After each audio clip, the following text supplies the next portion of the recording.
শুভ সকাল বন্ধুরা, কেমন আছো তোমরা? আশা করছি সকলে ভীষণ ভালো আছো, সুস্থ আছো। আর আজ হচ্ছে শনিবার, তো শনিবারের ব্লগটা তোমাদেরকে সঙ্গে নিয়ে শুরু করছি। আর একটু আগে উঠলাম, জাস্ট মুখ ধুয়েছি, আর যে মেহেন্দিটা যে কালকে পরেছিলাম সেই মেহেন্দিটা তুললাম। অনেকটা সময় লাগলো, মানে পুরো আঠা, চিনি আর লেবুর যে রসটার জন্য না পুরো আঠার মতো শক্ত হয়েছিল। তো এটা কিন্তু এখন এরকম মনে হচ্ছে পরে কিন্তু রং ছাড়বে, মানে এই রংটা কিন্তু থাকবে না, যত জল লাগবে না আস্তে আস্তে কালারটা তখন ছাড়বে। জাস্ট এখনই ওঠালাম, এখন যাব রান্নাঘরে, দেখি কি করি। আজকে বেশ কিছু করব না, কারণ আজকে তো এক টাইমই খাবো, দুপুরবেলায় খাবো হবে শুধু। আর মা, আমি আর মা তো পরের দিকে চলেই যাব। আর কাছে দূরে যে যেখান থেকে আমার ভিডিওটি দেখছে তাদের সকলকে জানাই অসংখ্য ভালোবাসা। প্লিজ এভাবে আমার পাশে থেকো। নতুন বন্ধু, পুরনো বন্ধু সকলকে অনেক অনেক ভালোবাসা জানাচ্ছি। আর এখন রান্নার মধ্যে শুধু হবে মাছ ভাজা করব, আর করব তেলের চচ্চড়ি। তেল চচ্চড়ি বলতে আলু দিয়ে পেঁয়াজ দিয়ে যে তেলটা করি আর কি, ভাজাটা করি, সে ভাজাটাই করা হবে। কারণ বিশেষ কিছু করব না, এক টাইমের খাবার জন্য আর কি, আর ঘটা করে ঝোল টোল কিছু করবো না। জাস্ট সিম্পল মাছ ভাজা আর এই মাছের তেল তরকারিটা হবে। তো এখানে আমি মাছ ভাজার তেলের মধ্যে দিয়ে দিচ্ছি আলুটা একটু বেশি হয়ে গেছে অ্যাকচুয়ালি, দুজনের পরিমাণ হিসাবে। তো যাই হোক, কিছু বেশি হয়ে গেলে কিছু করার নেই, ছোটো ছোটো আলু দিয়েছিলাম দুটো, তাও বেশি হয়ে গেছে মনে হচ্ছে যেন। আর এখানে ভাজা ভাজা করে নেওয়ার পরে মাছের তেলটা যে আছে সেই তেলটা দিব, কিন্তু তার আগে আমি পেঁয়াজটা দিয়ে দিচ্ছি। পেঁয়াজ দিলে হয় কি, একটু মিষ্টি মিষ্টি করো তো। আর তাছাড়া মাছের তেলে যে তিতা ভাবটা, সেই তিতা ভাবটা কিন্তু মানে রান্নায় থাকে না, সেই জন্য পেঁয়াজটা দিই।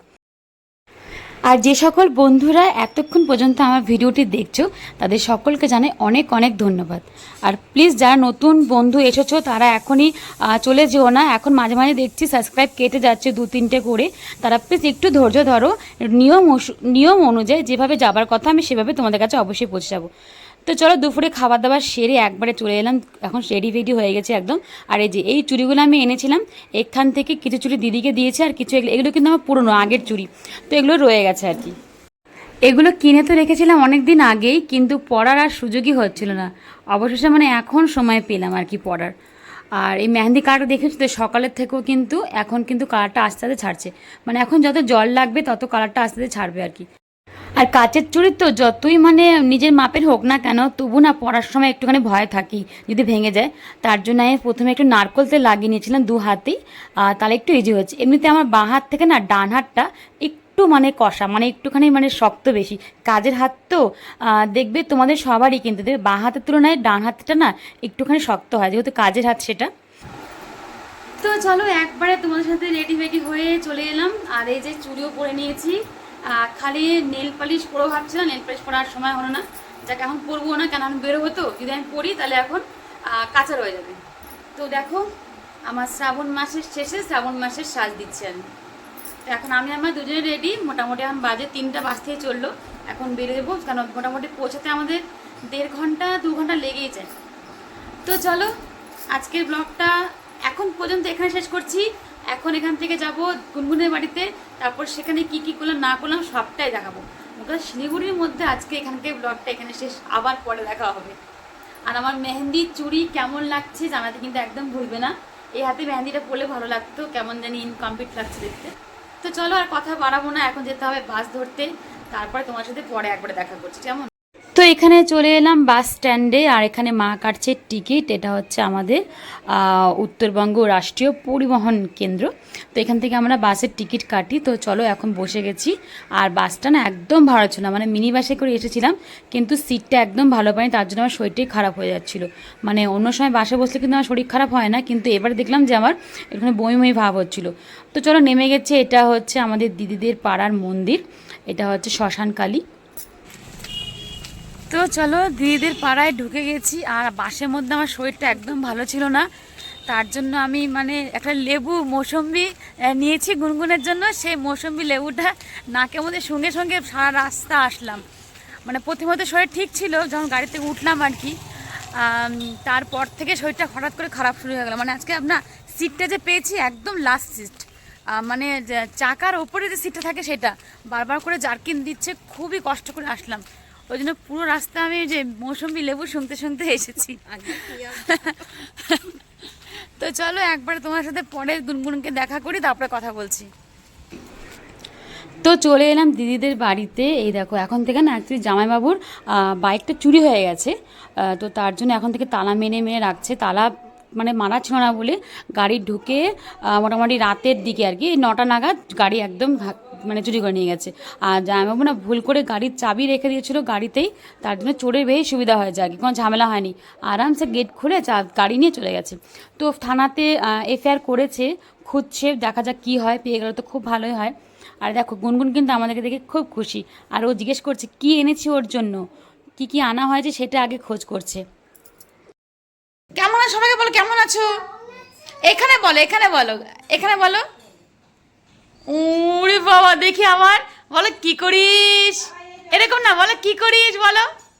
এখানে দেখো, এখানে দেখো, এখানে এখানে, ও বাবা এখানে দেখো, বলো কি করিস বলো, আগে বলো কি করিস, ভালো করে বলো, একটু মুখটা অঙ্গি ভঙ্গি, একটু এমনি করে দাও, রাগ করে দাও, রাগ করে দাও।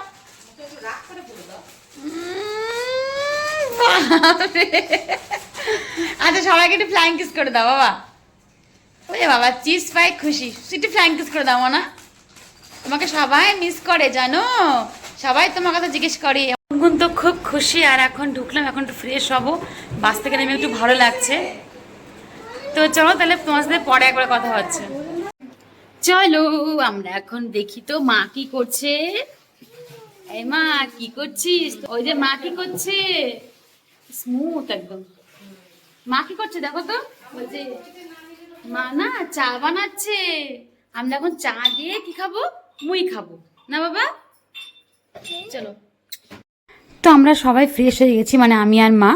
আর এখন কিন্তু মোটামুটি বেজে গেছে ওই 6টায়, আমাদের তো একটু দেরি হয়ে গেছে পৌঁছাতেই, ওই 6টা কি 6:30 বাজে হয়তো।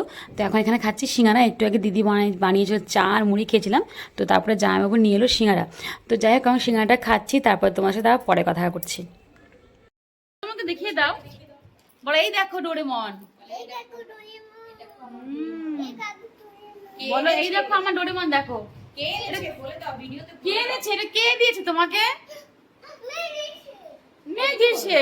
এদিকে তাকিয়ে বলো। হ্যাঁ তোমার তোমার তোমার। তো একবারে রাতের পাটে চলে এলাম, আর এখন গুনগুনকে খাওয়াবো। এখন মোটামুটি বাজে ওই 9:30 নাগাদ। তো এখানে দিদি সমস্ত কিছু আমাকে গরম করে দিয়েছে, মানে ওর খাবারটা, আর এখন গুনগুনকে খাইয়ে দিচ্ছি আমি। আমি না এখানে এলে পরে সবসময় গুনগুনকে আমিই খাওয়াই।